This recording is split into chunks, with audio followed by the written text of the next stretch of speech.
Yo, what's up? What's up? Welcome back to another episode of the Orange and Blueprint Podcast. Of course, I'm your boy Marlo, here with my dog Jonesy. Shout out to Jones, man. What's up, brother, man? It's good to be back in the stew, chopping it up about the New York Knicks, man. It's warm in here, but outside it's treacherous. It's cold. Brother. It's snow everywhere, dirty snow. It's a grimy point in January right now after that snowstorm, man. Like, how'd you make it out of there, man? Brother, it's ridiculous outside. Like, honestly, it's been a while. We ain't been here in a while. Well, the snow pushed us back, delayed us, pushed the album release back. Yeah, exactly. Sure. A few days, but we back. It's a lot going on. A lot going on. A lot happening. And the timing is kind of good, because when we were going to have this conversation, the fan base was in a frenzy, myself included, yourself included. And I know we pride ourselves on being pretty pragmatic, chill, 10-game increments and things like that. And the 10-game increments that we had seen showed us a lot of bad. The Knicks started off the year 2026 as though their New Year's resolution was like, yo, we don't care about nothing. Like, this is whatever. Like, we chilling, we coasting. And I know a lot of people make resolutions, and I think it's like 12. I think January 12th or something is like, I forgot what they call it, but it's basically when everybody's resolutions just kind of stop and they just kind of kill it and revert back to their old ways. And it just looked like the Knicks, they just didn't care. So if you have a New Year's resolution that you have not stuck to, there's still hope for you, because apparently there's still hope for the Knicks. They have turned it around in the last week, because a week ago it was looking really, really bad. Yeah, we was ready to come in here and crash out. Yo, bro, extremely. Yeah. Right? But now, 4-game winning streak, and things are back on the up and up. Before this, it was, did we hire the right guy in Mike Brown, bring back Tibbs, hang Cat, bring back Julius, which I feel I don't agree with any of those two things, but it was doom and gloom in the fan base. And I just kind of wanted to, run through the 10-game increment that we had. We went 4-6 during that time. Your prediction was 10-0. I was off the next morning. The next night I was. You was wrong immediately. You was wrong immediately, because that first game was away at Detroit, which seems like forever ago. Yeah. My prediction, I believe, was either 7-3 or 8-2. I want to say 8-2. So I obviously think you said 7-3. Okay. Yeah. Okay. So I was less wrong than you. Yeah. You know what I'm saying? But still wrong nonetheless. Yeah. But better than you. So that counts for something for me personally. So Detroit, we lost that away game. At Detroit, they just looked way better than us, dominated us. Clippers at home, we won. That was a good win. Felt good about that. Then at Phoenix, the fiasco in Phoenix is what I dubbed it. This guy, what's my man? My man with the braids and the evil eyes. Oh, Dillon Brooks? Dillon Brooks was the evil eyes, bro. Dillon Brooks looked really good, bro. He's having a great year. His game has evolved. He seems like he's in a good spot with Phoenix. Yeah. He has that menacing way about him on defense. He's a very passionate player, kind of cut from that cloth of Draymond in a sense, but just more skilled and just a better shooter. And, Yeah, I think him getting sent out from Memphis really hurt him good. And a lot sometimes when that happens, it's a good humbling, man. It's a humbling, and you get to work and you just grow. Yeah. So he definitely gave us a hard time. So we lost there. We won at Portland. Lost at Golden State. That was ugly. Draymond, Herb, and Cat, and talking crap to Cat. I was just really upset that night, man. Like the fan base was, or a segment of the fan base was very upset about Mike Brown giving Draymond a hug. Right. After he kind of was giving Cat a hard time. Right.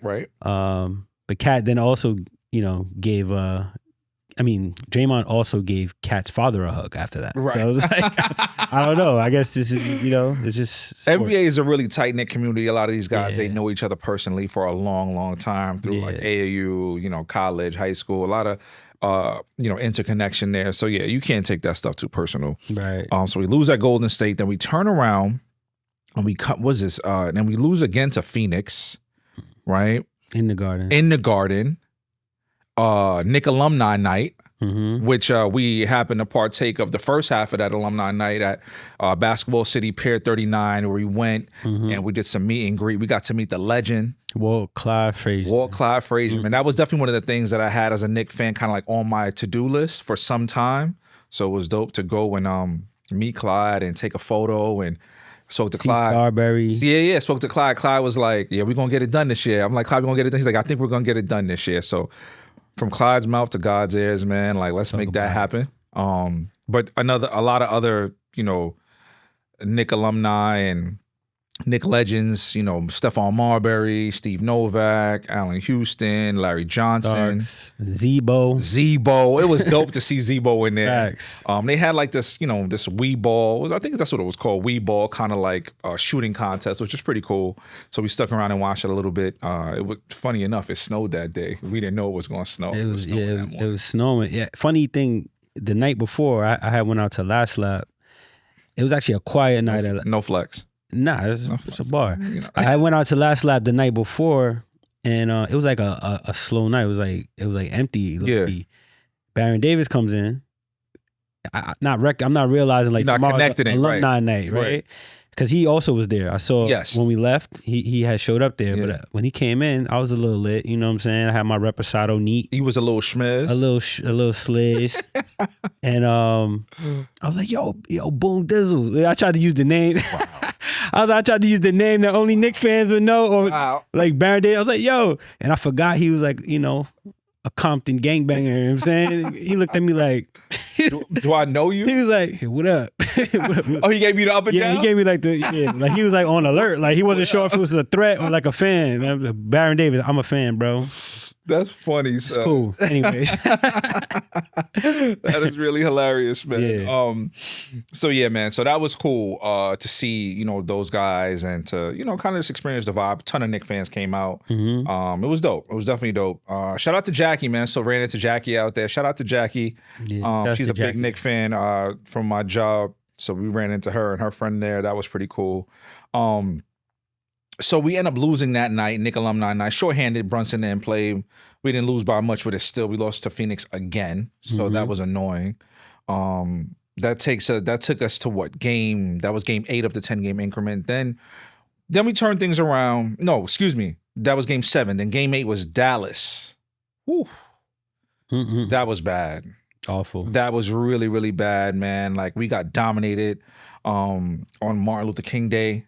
And that's our day, man, as Knick fans, man. The early game, we have a good time with that.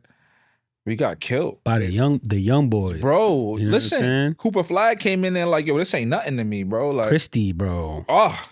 Yo, Christie. What, like 8 or 9 threes? Yeah. Going crazy. Career highs. Yeah, career highs. Like, it's open season on us. Yeah. And I'm just looking at the Knicks. I'm like, what are we doing? What's wrong? What's broken? At this point, everything was going wrong. Fan base is, just hysterical.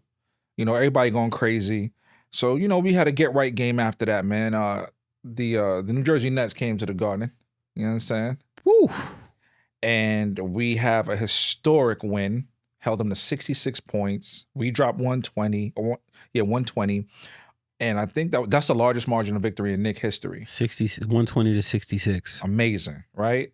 But we can't get too hype off of that because it's them. Yeah. So we're like, is this real? Right. We're going to find out on Saturday, the last game of the 10-game increment, which is away at Philly. And I mean, that game really messed with my emotions. That was a tough game. Every game versus Philly is a great, entertaining game. Yes. That's a rivalry. Yeah. In division. Yeah. Especially after like those playoff battles that we've had with them in most recent times, a playoff battle. Embiid looked like old Embiid to a degree. He had 28 first half points. Yeah. That's insane, bro. Yeah. So I'm like, Embiid going for a 50 burger. Yeah. But he went to the back.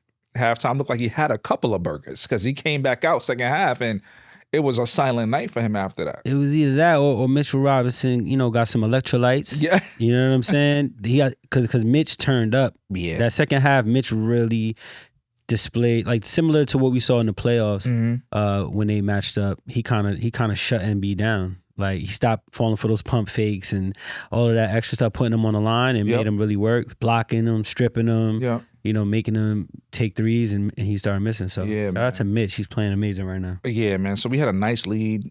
I think we were up like 17 with like 7 or 8 to go in the fourth. Of course, we blew that and ended up only winning the game by 3. If we would have lost that game, I would have lost. It would have been very, very bad.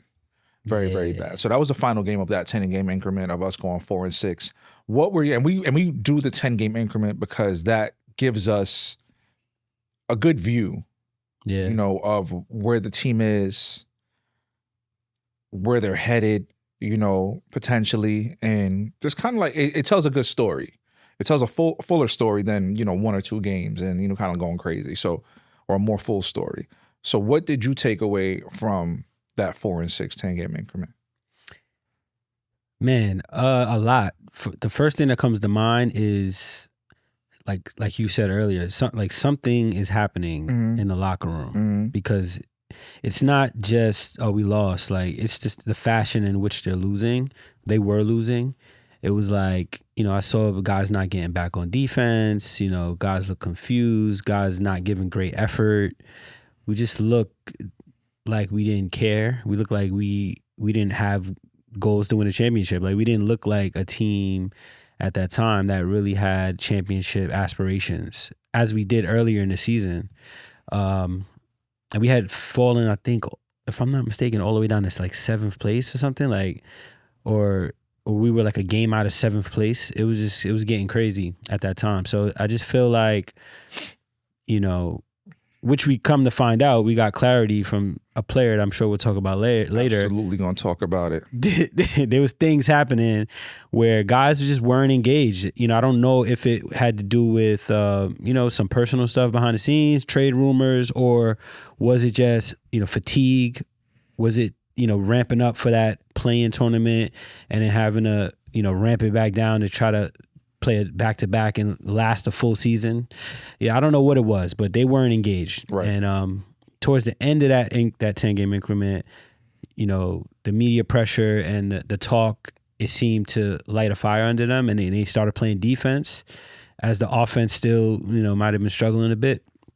But they started playing defense, and as we'll talk about, that seems to be continuing. So, I agree on a lot of that. I'm going to push back a little bit on media pressure. I don't think it's that. I'm going to give the credit to the coaching staff and the coach Mike Brown, because the same way when they're losing, we talk about the coach and we, pull the coach's card. I'm going to say that good coaching and holding players accountable has to be, part and parcel to the turnaround in recent times and in recent games. So I'm gonna get that to Mike Brown and not the media, because the media pressure is always here, and that doesn't necessarily equate to wins here. So I'm gonna disagree on that just a little bit, or a lot of bit. Yeah, Anthony MSG gonna get you for that. That's fine. Shout out to Ant. Shout out to Ant, man. That's all right.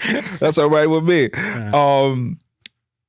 But to me, just the effort. It looks like my takeaway from that 10 games is something was going on.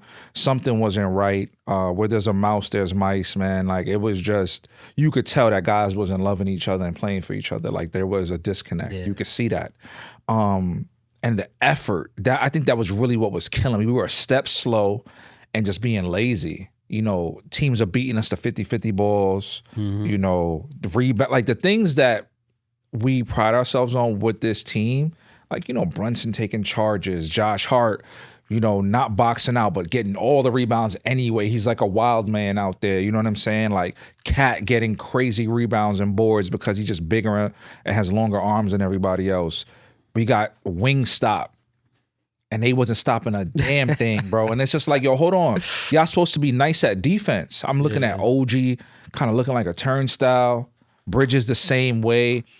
And it's just like, what are we doing? Yeah. What are we doing? The only guys that were really playing hard still, to me, were like guys that were coming off the bench. Deuce McBride. You know what I'm saying? Like, still hungry, still thirsty. Landry Shamet. Guys like that. So it was really just like, yo, what are we doing? And it was bad. It was bad because if you can't give that effort, right? And yeah, it's early still in the season, but listen, man, Detroit done got out in front. 6 games ahead right now. 6 games ahead. Like, you can't, like, okay, 1 game off, 2 game off, all right. But 4-6 in 10 games, that's ugly. That's ugly. After going 5-5, the 10 before that. Come on now. Yeah. Come on now. So ever since the cup, it was like, are guys resting on their laurels? They too busy spending their winnings, or they feel like, they can't ramp it back up to that level or even close to that level. Whereas other teams now looking at the Knicks, this is a game that we got to get up for. Everybody always get up when we come in the Garden. But now those are the cup champs. Oh, let's see. Yeah. So yeah, we want to win this game. So guys are going hard, like, you know what I mean? Especially guys on other teams that are kind of, not household names. Like, I'm gonna make my name off this game and off this team. It's an opportunity for me, and we weren't meeting the moment. Nope. So that was not okay. And rightfully so, the fan base was angry and people were going nuts and, asking for trades and want to run this guy out of town and this guy out and that guy out of town. And now we're here. Now we're here about a week and a half later in a new set of 10 games. We're 2 games in to this new set of 10 games. We beat Sacramento, right, handily. Mm-hmm. And last night we beat Toronto. Mm-hmm. Who we were tied with for third place. Mm-hmm. And so now we've moved all the way up to second place just by, getting back on track. So we're right back where we started. And in a game where Toronto really had the upper hand early. Brunson was sick. Mm-hmm. Mitch is not playing because it's a back-to-back. Mm-hmm. Deuce didn't play. Back-to-back ankle injury management. So 2 key dudes that we rely on didn't play. Mike Brown went deep into the bench. We seen Diawara. We seen Kolek, Huck Porty. Yabu Dabu Do, like, yo, bro. He actually played decent. He played a good game. Yo, he could play a little bit, bro. He really could play. He just he's not fitting into whatever's happening here. Yeah. Right? But he could play. But I remember texting you last night, and we were down about 9, and I saw that Toronto's just not that good of a team to me like that, right? They're good enough. But I'm like, we're better than this team on our bad night. We're not shooting well from 3. I'm like, them threes are going to start falling second half. We just got to keep playing hard. I said, we're going to win this game. And, man, Knicks came out second half, third quarter, and they really went off on them, son. On both ends. Ends. Locked them down. I think they finished with 92, if I'm not mistaken. Yes. 92 points. So under 100. Under 100 in points. This era.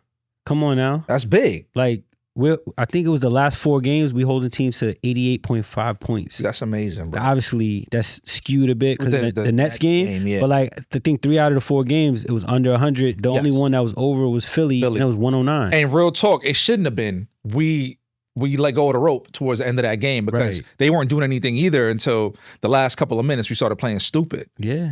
So that tells me, and mind you, some of these games, obviously Mitchell Robinson is a force. Right. But last night, he didn't play. Cat was playing center, and we held this team to 88 points. No, 92. 92 points. We held him to 92 points with Cat playing center. So that's great data, for Leon, to look at whatever decisions he makes going forward. You know what? You touched on Cat. A big thing about Cat from last night's game is there was no offense for him last night. Yeah. However, bro was playing defense, right? As best as he can, as best as his, coffee table size feet would allow, right? And he was grabbing boards.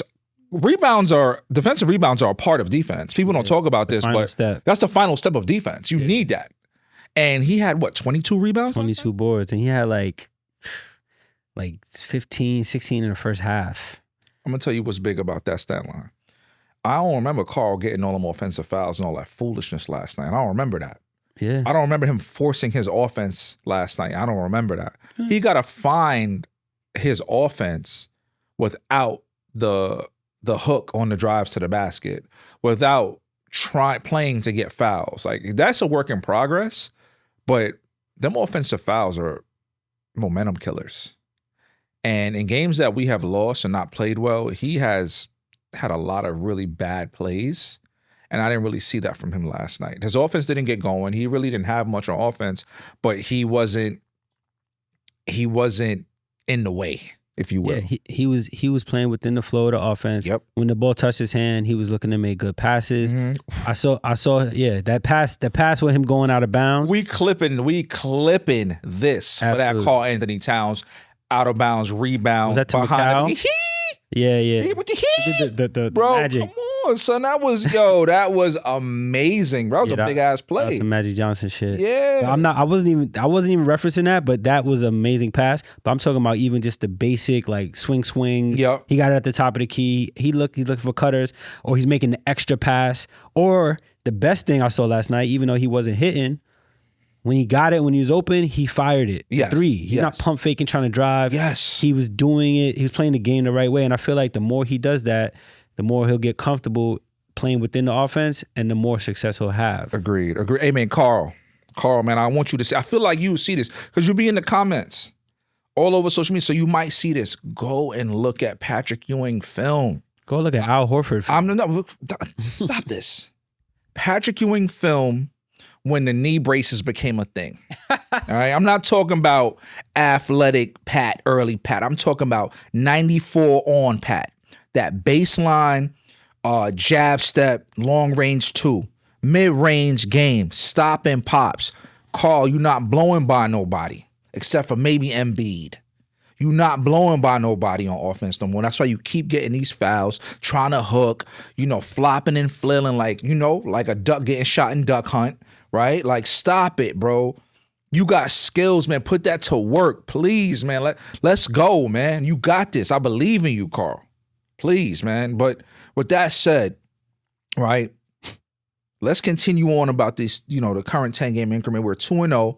Our next game is Portland on Friday night Knicks. Shout out to, what's my dog name? The dude, Robert Randolph. Shout out to Robert Randolph, man. We're going to turn the volume up when that song come on. Love that song, Friday night Knicks. So we got to win. I'm definitely got to win versus Portland on Friday. Anything's possible this year, but I'm going to go with a win. All right.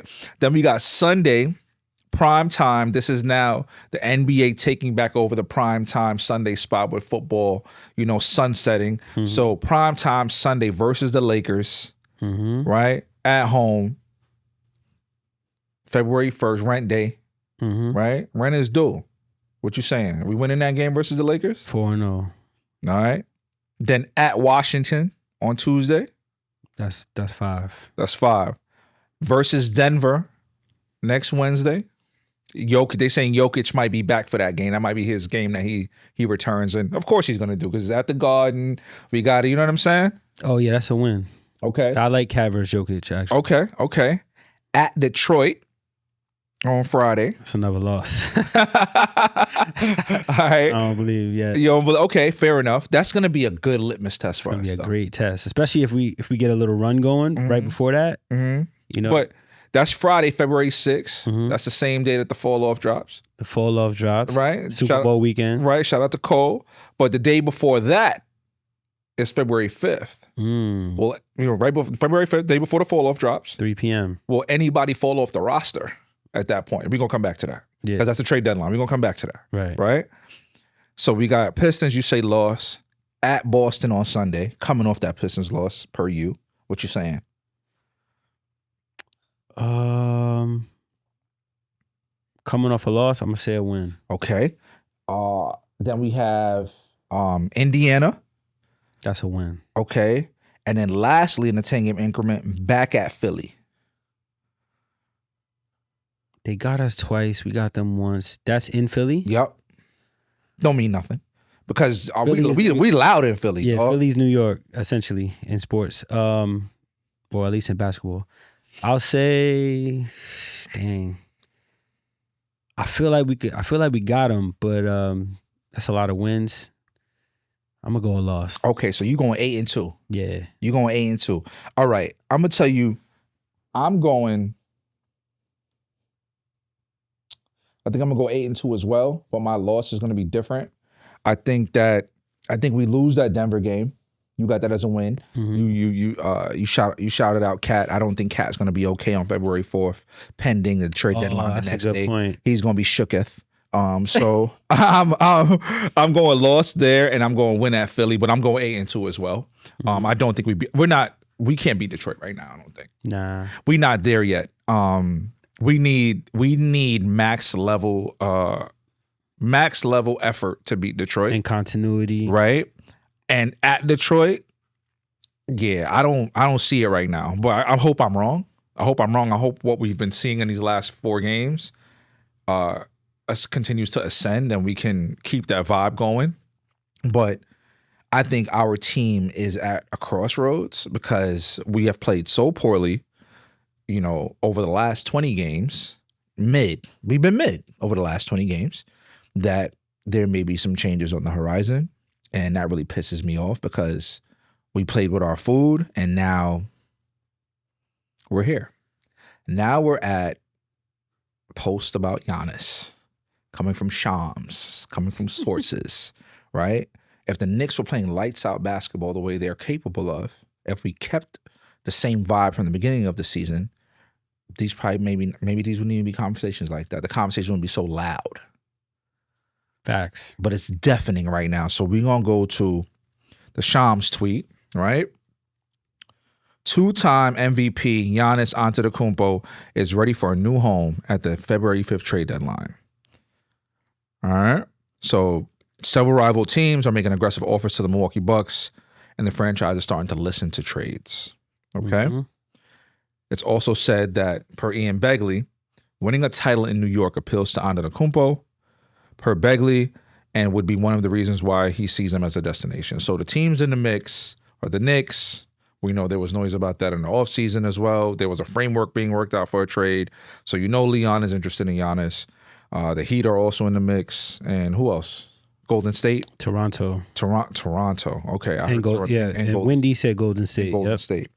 So here we are, bro. We played with our food. We've been mid, up and down. Is this trade happening, man? Wow, he's gonna put it out there like that. Is this trade happening? Is it happening? I know that it was definitely gonna happen in the summertime. And then from what I've been reading, and I heard that personally, like off the record, like that it was happening. Your sources. I don't want to say that. Come on. But I heard talk your shit, flex. I heard that, and I was telling people, I was like, yo, I heard Giannis gonna be a Knick on Sunday. Like, it didn't happen, but then it came out later that, publicly that the conversation was happening, right? Mm-hmm. So, I think that shows a level of interest. And I don't think there's any way to acquire Giannis without trading significant pieces in this roster. Mm-hmm. So I think what you're hearing is true. And usually when it comes from Begley in regarding to the Knicks, it's pretty accurate. And he's personally said that the Knicks will be aggressive going after Giannis. Now, from what I've seen, the Knicks are not able to offer any of their first round picks during the season. Nor some of the other teams in that list, Toronto can offer a few. Miami can offer too, but they all can offer more in the summer. Right. However, Giannis is eligible for like a supermax extension, and he's not able to get it unless he's traded to his new team during the season. Correct. So that puts us in a pickle. Right? Because it's like, all right, so Giannis is adamant about getting out of there now. Mm-hmm.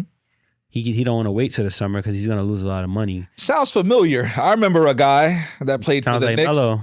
Yep, yeah. That didn't want to wait. Yeah, but his was a little different. It was different. It was the locker. It was different, but it's also about leverage and what the player wants, right? And the player gets what he wants. Exactly. A superstar gets what he wants. So for Giannis, same thing for shit. Y'all gonna trade me? I need my supermax. I'm a supermax player. Yeah. Right. So chances are this move is gonna happen at deadline because of that. Yep. And it's gonna either be us or it's gonna be them. Is it gonna be us, Jones? Will Giannis Antetokounmpo be bumping J. Cole in the MSG locker rooms as a home player? I think so, because I feel like 9 times out of 10 when a superstar, we're talking about MVP caliber player. This is not like no disrespect to Melo, but this is like kind of level. This guy's a champion. He's a Super Bowl. I don't like what you're doing. I'm not trying to shit on Melo. I'm just saying. You farted. Okay. I don't like it. I'm saying, like, when Melo was doing this to come to the Knicks, he was a perennial all-star. He was an all-NBA player. Right. But he wasn't an MVP. He wasn't a champion. So Giannis, is like one of the top 5 players in the NBA. This guy's shooting 62% from the field. You know what I'm saying? He's been defensive player of the year. Like this guy's all NBA defense. Okay. Like his accolades. This would be the biggest. I'm gonna go out there and say this. If Giannis got traded to the Knicks, it would be the biggest acquisition in New York sports history. Think about it. Wow. Well, that's something to ponder on. The next person that comes to that is A-Rod. You know, other than that, A-Rod might be bigger. Okay. A-Rod might be bigger. He might be. Yeah. A-Rod is bigger. Okay. Yeah. A-Rod. Other than that, A-Rod was the best player in baseball. Right. Yeah. So but this rivals that though. So I get what you get. That's what I'm trying to say. This rivals. My Carmelo Anthony bias, right? Because Carmelo Anthony, was he not like a top 5 player at the time when he was phenomenal? He was my favorite player for the whole time. Top 5 before player. He was in there. Don't try to cop plea right now. But No, it was true. It was top 5 about, right? No? I would say. I'm talking accolades. All right. So accolades. That's Okay. Accolades. All right. efficiency All right. and both sides of the ball. Okay. I'm just saying. Yo, Melo, when you run into us, he said that. Melo knows what's up, man. Melo's my guy, man. He said that. I didn't say it, right? So he will be a Knick? I believe so. All right, so tell me the trade framework. Who's going? Who's out? Talk to us. All right, so the way it works is that it's gonna have to be a multi-team deal because we don't have any draft capital like we just discussed to trade. So it would have to be, involving a third team. We've heard we've heard Portland, who ironically we're playing today as this episode comes out. You're right. And Toronto or New Orleans being a partner, possibly. Okay. It was reported by Mark Stein that and Jake Fisher that Mikal Bridges had been coveted a long time by Portland. Okay. And Portland owns some of Milwaukee's picks as well as pick swaps from the first Damian Lillard trade. Mm-hmm. So that would be the Knicks' pathway to putting up an enticing enough offer to land him, because honestly, like if you're a tanking team or a rebuilding team, you would prefer to have control over your own draft assets, knowing that you're going to be doing some losing. Talking about Milwaukee, right? As opposed to taking Miami's picks, right? They're getting Giannis and they're going to have Bam, like they're going to be a good team, right? So these picks are more valuable to us and the pick swaps. So I feel like that's the Knicks' gateway. If they can land those picks, they can acquire him, because Karl Towns' salary is almost a perfect match. It's about $1 million short because of the hard cap rules. They would have to add Kolek or Jordan Clarkson, one of those guys, to Cat, and then do a swap with Milwaukee and then send the picks. You could have Gershon, Mikal Bridges, and one other player going to Portland for the picks, and potentially bring back Drew Holiday in that deal as well. So Karl would be going to Milwaukee? Right. To potentially be rerouted because they have no need. Right. And they're going to be rebuilding, and Karl and his lady definitely don't want to be in Wisconsin. Absolutely not. Yeah. So he probably will be rerouted, but it's a flip, and then they could reflip. Right, They can get a couple assets and then flip him again for something else. Would that be, that would be off season, right?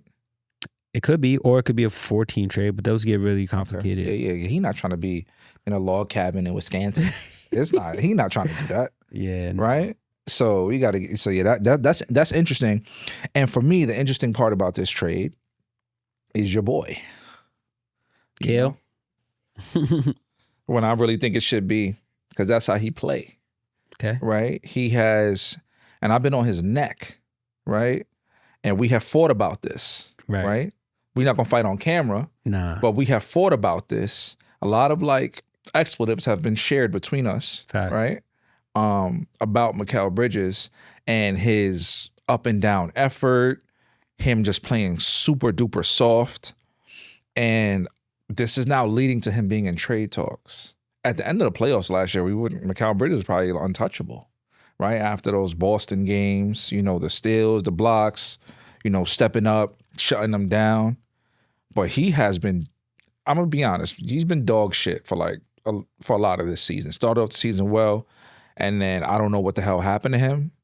And you fought me on this, right? And it came out last night that something was afoot, right? It came tell us what did Mikal Bridges say last night after the game, bro? He had a good game last night.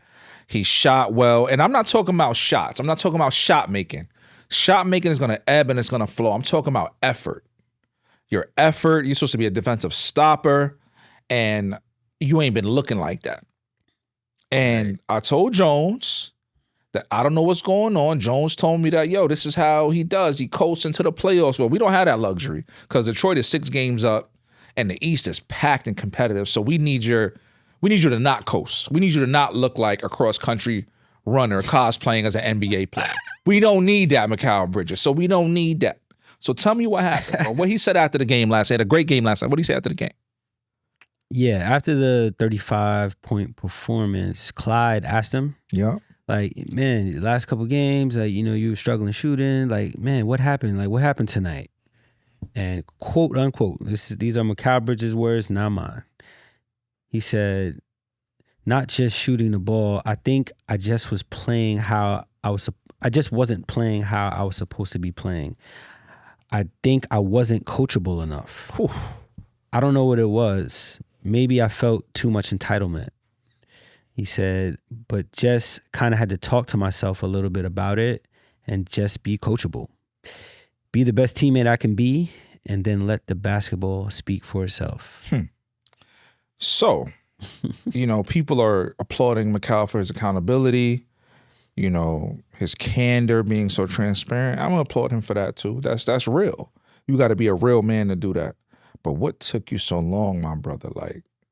And not being coachable after you called out the last coach in the paper, in the media, you called out Tibbs for not going deep enough into the rotation, playing the young guys, and then we get a new coach, and you're not being coachable as a professional, as a key piece, as a $100 million plus man on this team.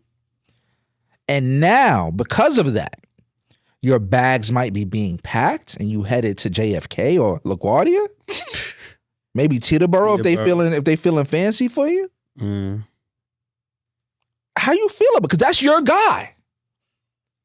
You defend him with the blood of Jesus. So what? So what's up? That's a bit over the So top. how you feel now that he might have to leave now because he was on some bullshit? I'm fine with it. Okay, I'm fine with it. I believe that, because I don't agree with what you said earlier about after the playoffs last year, Mikal would be untouchable. I think he was, even after that, I think this summer, I think he was mentioned in talks. Like, I believe that Leon felt comfortable sliding 5 first-round picks to Brooklyn because he sees it as consolidating assets. Okay. I believe putting a name to that actual asset. Exactly. Okay. Put the picks together. Because you don't know what them picks is going to be. Exactly. I like Mikal Bridges as an equivalent or even a bit more than these unknown picks. Right. Got it. And 3-and-D players are invaluable. They're a commodity. They're a commodity. Yeah. So, as poor as he's been playing, he still has value. There's still teams that are interested. You can flip him. Maybe you won't get 5 picks for him, but if you can get those Milwaukee 2 swaps and the first round pick for him, send him to Milwaukee, it gets you Giannis. You know what I'm saying? It works out. I feel like that was always a possibility, and I'm all for it. Okay. If it gets me Giannis Antetokounmpo, I'm for it. Okay. I'm not trading Mikal Bridges just to trade him because I don't like him. I like him as a player. I agree that he doesn't play with intensity for all 82 games. Nobody does. He doesn't. And I believe that is the secret formula to his Iron Man streak. I think he just doesn't go hard. Yeah, it ain't real iron. Because the playoffs showed me what he's capable of. The defense went up to another notch, shot blocking, like steals, the intensity. He does not play like that all year. So, and that's okay. And I don't expect that. There definitely has to be a level that you can go up to for the playoffs. Yeah. But the level that he's been playing at, that's not coasting. He's been dogging it. Yeah. He's been dogging it, bro. And I said this to you. You told me, right, that there's only one basketball and what do you want him to do? And he stands in the corner and this, that, and the third. I mean, amazingly last night, he found work last night though. He found work. He had the high hand that was feeding him. Forget feeding him though, but if you play hard, you play hard, the energy gonna find you, bro. Like that's how it goes. We're not a selfish team. This is not Allen Iverson, as much as, of a volume scorer as Brunson is, the ball not sticking like it's AI and Aaron McKee and, Tyrone Hill and them guys standing around just watching him and crashing the boards and playing defense only. There's points, there's possessions where we come down and it's like, yo, somebody else except for Brunson, do something. Brunson passing the ball off, he off ball, and where are you? Where's your aggression? Where's your forays to the basket? I was seeing that from him last night. Paint touches and actually shooting the ball and not running scared from the paint touch when a defender comes your way, rising up and hitting, close fadeaways and things of that nature. Like he played a much better game, a smarter game, more effort. And that's all I was asking for and wanting to see. And I think we're really hard to beat when Bridges plays like that. And it just doesn't happen enough. Well, with that being said, what do you think is going to happen with the Giannis trade and Macau? Do you think Macau is going to be a trailblazer or what do you think?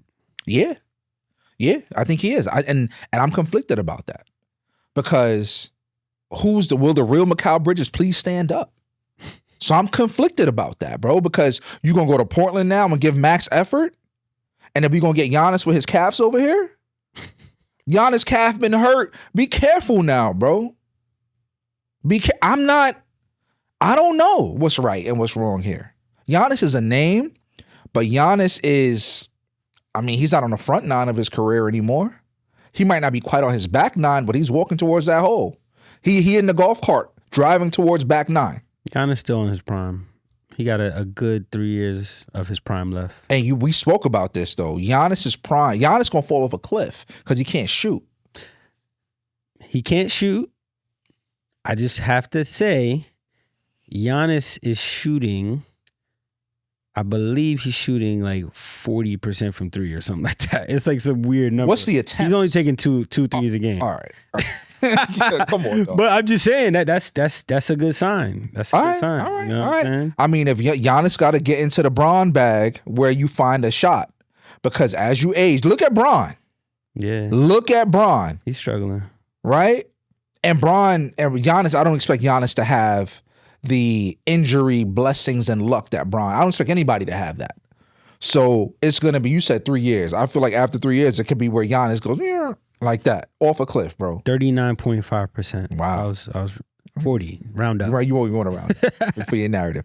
So, so I'm not like, Giannis calf been hurt how many times this year? We know what calf injuries lead to, brother. So now I feel a way now because it's like, do we need to dismantle this team based on how we've been playing for the last 20 games because guys been dogging it like Mikal Bridges? So I'm mad. I understand that. My thing about the Giannis acquisition. You think it was going to happen regardless? It's Carl, bro. I'm not gonna lie. Like he because he gives effort. Like it's not. I mean, it's Carl, it's bro. Carl, bro. Like I'm not gonna lie. Like I just don't know if he got what it takes. Okay. I know he has the skill, but the mental capacity, the mental component, for sure, to be a championship caliber number two option. I don't believe he has it, and his salary is taking up. It's a big salary percentage of our cap. So we have no other way to acquire a real number two or a number one, somebody who, exceeds even Brunson. Like there's no way to do it without making a consolidation trade. Okay.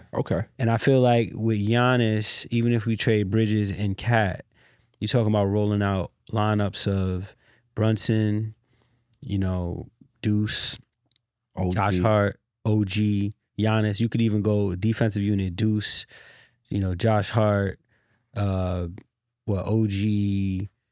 Giannis, and Mitch. You call that hell. They can't score. That's called, that lineup is called hell. So Mike Brown looked down at the bench. If they everybody know who's a part of that group because you're not scoring. Yeah. That's hell. Yeah. You're not scoring on that lineup, dog. Yeah. You know what I'm saying? And you talking about transition points. You think Josh Hart getting out in transition. Outlet. Yeah, there was a play yesterday, and I was like, damn, because Josh Hart, the ball moved, it was like swing, and then I think Josh Hart went baseline, Cat was cutting from the corner. Mm-hmm. Josh Hart threw a bounce pass and Cat went out for a layup. He missed it. I'm like, Giannis would have flushed that. Stuffing that. He would have flushed that. Stuffing that. Giannis would have flushed that, bro. Okay. You know what I'm saying? Like, I just think it takes us to another level. All right. And then that's this year. You know, then you have a summer to really replenish. And also, I just want to add, there was also talk about Gershon Ilyasova. Gershon Yabusele, because there is a Gershon Ilyasova. No, that's Ershon. Come on, dog. Come on, bro. Hey, man, too much ChatGPT, man. Not enough reading. All right, so no, real talk. About him getting rerouted to Phoenix in the deal, and Nick Richards coming to New York. Knicks. Okay. You know, that was Evan Sideri had posted that, which Nick Richards is a skilled center who is also a very good shot blocker. He was averaging last year like 2 blocks a game. He's also Jamaican, so he's Jamaican. Shout out. He could shoot a little bit. He could pass. You know what I'm saying? You know what I'm saying? So that could be a good pairing for Giannis, who normally thrives with a stretch five. Is he quite a stretch five? He's not, but he's skilled. Okay. He's like, you know, Hartenstein. Like, he could just do something with the ball. So, but that equates to Mitch no longer being on the team, or no, Mitch still being on the team? Yeah, no, he would still be on the team. So I kind of organic segue about what you were saying about true number 2, true number 1. So Giannis comes. Yeah. Giannis is the number 1 now. It's not Brunson's team anymore. Nah, I think Brunson's still. I think the guard is still the scoring guard. I think it would be like similar to like a Denver situation. Because Jokic is the number 1, but like Jamal Murray's the guy when it's time to win the game. Like, you got to worry about him. Like, okay, you know, I'm talking about Denver at their best. Okay, like Jamal Murray's the kind of the killer right there. So I would liken it to that. But also Giannis is like limited in certain ways too. Okay. So I think you still kind of got to play through Brunson, you know, but Giannis just draws so much attention that it'll make Brunson's life easier. Well, we know that Giannis has a willingness to let a lead guard lead because he was happy about Dame. And when they moved on from Dame, he was pissed. You know what I'm saying? Dame was a shell of himself. Right. So there is a willingness there. Okay. Yeah, man, listen. This is crazy. It's a crazy time to be a Knicks fan, bro. Like, it really is. I'm so glad we had this platform to sit here and discuss this and come out the group chat and, you know, have this kind of dialogue, because this shit is interesting, bro. Like, I was seeing people talk about fire Leon Rose last week. That's ridiculous. I'm like, dog, like, Leon really put on for us. And Leon is one of them tireless workers. He's a mad scientist. He in the lab all the time trying to figure out what he could do to make things work and to fix things. And, you know, I really, like I said, one of my things what do we want to see in 2026 was for us to leave the roster alone. You remember that was one of my things that I said on that episode? Yeah. It don't look like I'm going to get that. But I also did say Leon knows more than me. That's why he's at MSG's offices and I'm here at WTF on a microphone. That's why he got that job and I got this one. Right? So I hope whatever he does is right and it works. Do you think there's a chance that Milwaukee really prioritizes himself and elects to not trade him? Yes. And wait till the summer, but the Knicks go get Drew Holiday anyway and get those picks anyway, just to be prepared for the summer? Yeah, that makes sense. That makes sense. But damn, son, you send Bridges out. I'm not doing that. I'll do it in the summer. I'll do it after the season's over. Let's see what these guys do. Nothing is guaranteed. Yeah. Nothing is guaranteed. So if Giannis is your guy, right, and you want him, you know that getting those picks is going to allow you to get him in the summer, I think you got to do it if that's available, if that's really what you want to do. But then, right, you're basically telling the players on your team, like Cat, you on borrowed time, baby. So what does that do to your chemistry? Or it could feel like, they're letting us rock. They're not going after Giannis. This is our year. The trade deadline has passed. Right. Behind us. The rest of this. Yeah. So let's go win it. Yeah. It could work both ways. It could work. And I'm seeing, I saw yesterday during warm-ups, like Leon and Cat chatting and giving each other dap and stuff. Yeah. He used to be his agent, so they have a rapport. So I'm sure if something's happening, like, I would hope that there's a bit of transparency there, but it's a sport. So I think there's been a lot of transparency. I think that's the problem. And I think that's the reason why Cat been playing how he been playing. I think he been in his head. I think he been emotional. I think he's, Cat is who he is. People want to call him sensitive, this and that. Cat, I don't think Cat was born and asked to be sensitive. Some people are sensitive, and that's okay. Stop weaponizing sensitivity against people. I'm about to sneak a little preach right here, even though this is a sport podcast. But some people are sensitive. Some people don't give a shit about nothing. And I who am I to say which one is better? Right? Like, you date a girl and she's sensitive, she cries for everything, or you date a girl and she's hard as hell, bricked up. Which one you prefer? You know what I'm saying? So I'm not gonna knock Cat for being sensitive, for wanting to be here and, taking things personal and, caring about himself. I ain't gonna kill him for that. Right. Of course, you got to control your emotions as best as you can so it doesn't interfere with your work and the way you correspond and will fit in with your teammates and things like that. So, that got to be worked on, of course. But yeah, bro, like if you had your dream job and you heard you were going to lose it potentially, bro, you staying up at night. He probably not sleeping good. Real talk. Yeah. He probably not sleeping well, bro. Like, that's a telltale sign of stress. Yeah. He probably not sleeping. He probably not sleeping at all. Energy levels probably low. You know what I'm saying? That's why his jump shot been off, probably less lift. Mechanics is off because he's not himself. Because I think he knows. I think Leon probably told his agent, it's a possibility, man. Like, and you got to understand, like, it's Giannis. What can you say? Yeah. I'm better than Giannis? You going to say that? Cat can't say that. He wouldn't say that. Right. So, yeah, man, I think the transparency is there. I think he knows. I think that's, Bridges also knew. I think that impacted him as well.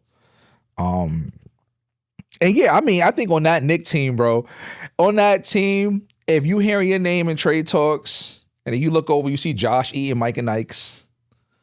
They're so close that like they probably joking on each other. Bro, Josh E and Mike and Nikes. Josh is set.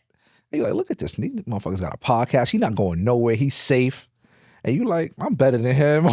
Like, it could cause some shit because it's like a team inside of a team. Like, they're really kind of like in their, almost like they got their own little locker room. Yeah. You know what I mean? Like, they're untouchable. Yeah. Josh is untouchable. That's a fact. And I don't think that I ever saw that coming. And he earned it, really. Man. It's not just being brother, the MVP's friend. Brother, like, let me tell you something. All of the criticisms that I've had of Josh Hart in the past, when I had those criticisms, they were right. Yeah. But man, that brother has evolved. He plays amazing basketball. I remember when he used to brick a lot of those fast break layups. Yeah. You know what I'm saying? He don't miss those no more. He knocking down threes with a twisted finger. With confidence.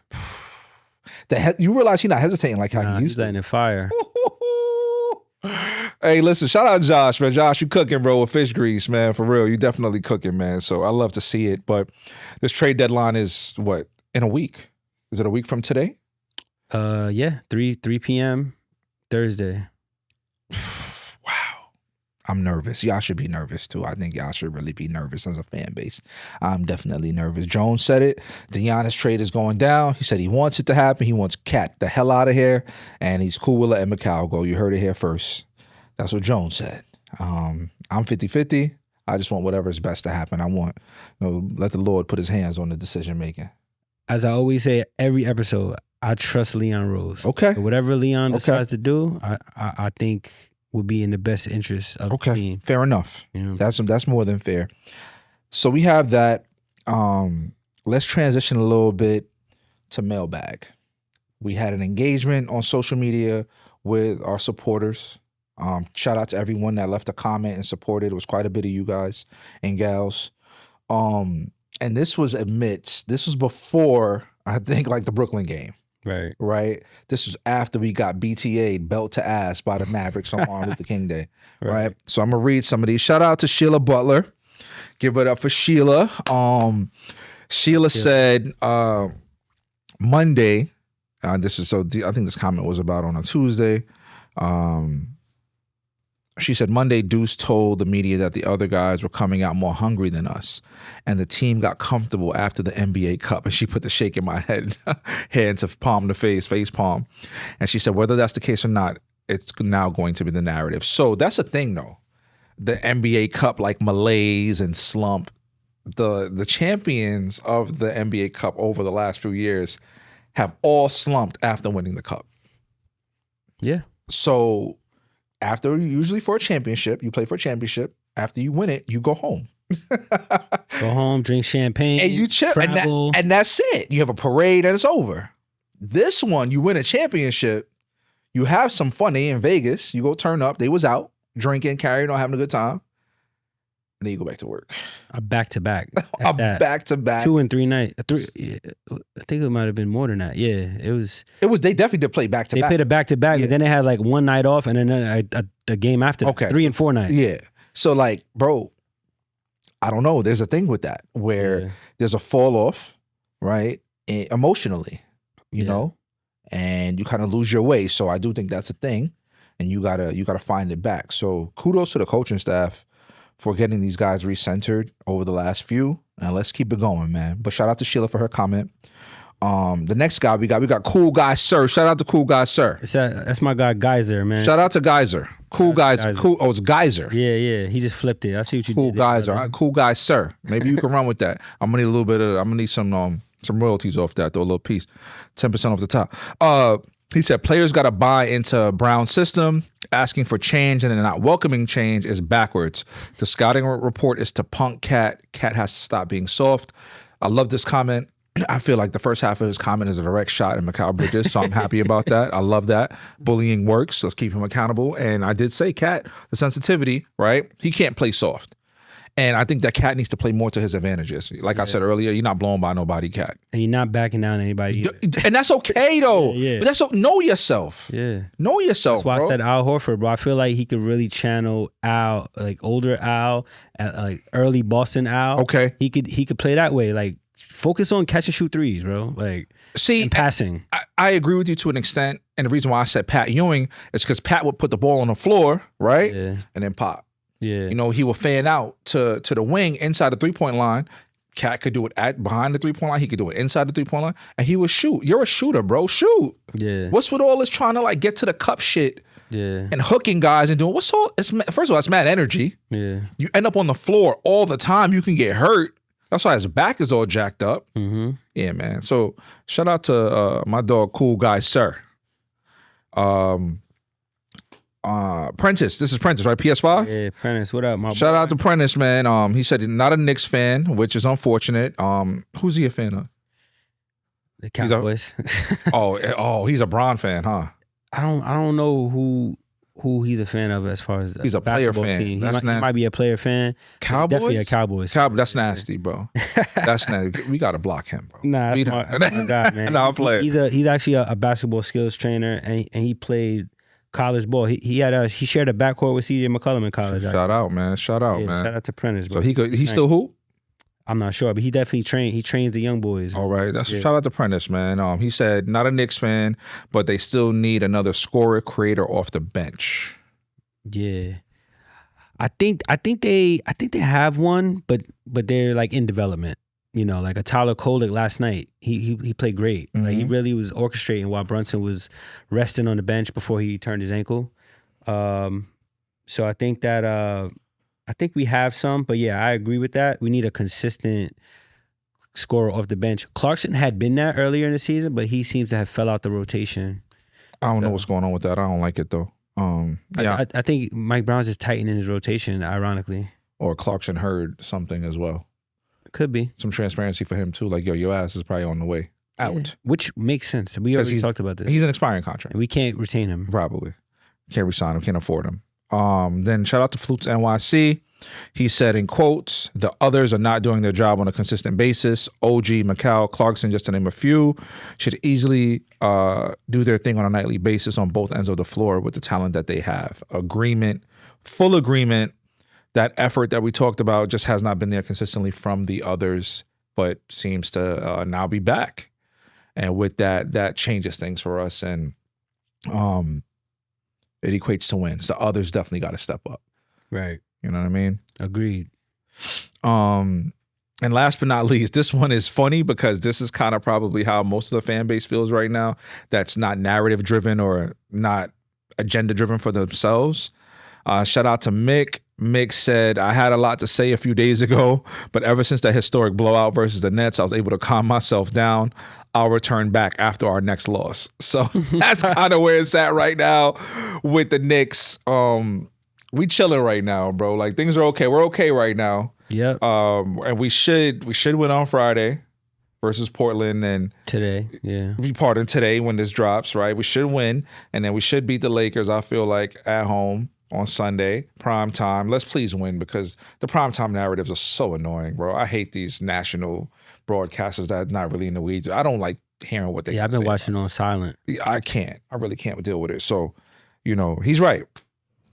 Things seem to be back to where they need to be. We're back in the groove. So let's see what happens, man, I love it. Let's go Knicks. Indeed, I believe, man. Indeed. I believe whichever way this thing goes, I think we're gonna land, because I think it's our destiny, man, to finally get that trophy, bro. Clyde said it when we met Clyde. Clyde, it's been written, it's preordained, man, and that's it for episode 10. We'll be back. We might probably have to do some emergency pod or drop next week at the trade deadline to see what happens. Yeah. Next time we talk to you, man, Giannis might be a Knick, Carl might be gone, Mikal might be gone. Things will be different probably. But we'll see, man. Thank you guys for rocking with us, man. Until next time, I'm Low. That's my guy Jones. Peace. And that's a wrap, man. Go Knicks, New York forever. Good shit, Jonesy.